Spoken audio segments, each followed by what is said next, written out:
బెజవాడని ముంచెత్తిన వరదలు ఆ చుట్టుపక్కల ఉన్నటువంటి ఇది బుడమేరు నుండి ప్రారంభమై బెజవాడ దాకా దాంట్లో బాగా బాధితులైనటువంటి వాళ్ళకి 25,000 రూపాయలు ఇచ్చారు.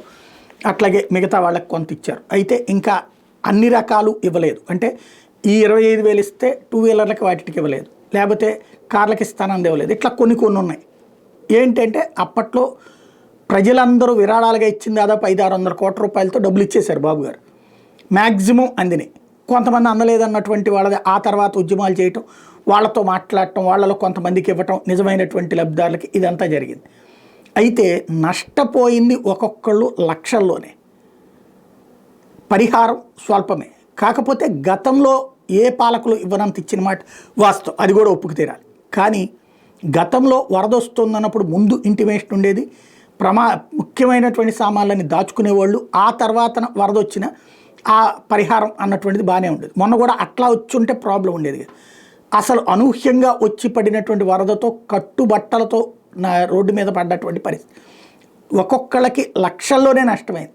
మధ్యతరగతి అయితే సర్వనాశనం అయిపోయారు. పేదలు ఉన్నదంతా పోగొట్టుకున్నారు. మళ్ళీ మొదటి నుంచి జీవితాలు ప్రారంభమైంది. ఇప్పుడు ఆ రోజున దాదాపుగా 1,100 కోట్ల రూపాయల వరకు కేంద్రం పరిహారం ఇచ్చింది. ఇప్పుడు తాజాగా 680 కోట్ల రూపాయలు మళ్ళీ డబ్బులు ఇచ్చింది. ఈ డబ్బుల్ని ఏమన్నా వాళ్ళకి పంచుతారా? ఎందుకంటే అప్పుడు 500 కోట్ల దాకా పబ్లిక్ నుంచి వచ్చినాయి విరాళాలు, ప్లస్ ఒక 1,100 కోట్ల దాకా కేంద్రం ఇచ్చింది, ప్లస్ ఇప్పుడు ఒక 680 దాకా ఇచ్చింది. దాదాపుగా 2,000 కోట్ల రూపాయలు వచ్చినాయి డబ్బులు. ఇవి కనుక అందరికి ఇస్తారా? లేకపోతే కనీసం ఆ బుడమేరుకి సంబంధించి అవసరమైనటువంటి ఆ రిటైనింగ్ వాల్ అవసరం అనుకున్నారు కదా, అదన్నా కడతారా? ఎందుకంటే ఇక మళ్ళీ ఇప్పుడు ఇవ్వరు నాకు తెలిసి. కనీసం దాన్ని ఆ ఏరియా ప్రయోజనాల కన్నా వాడతారా?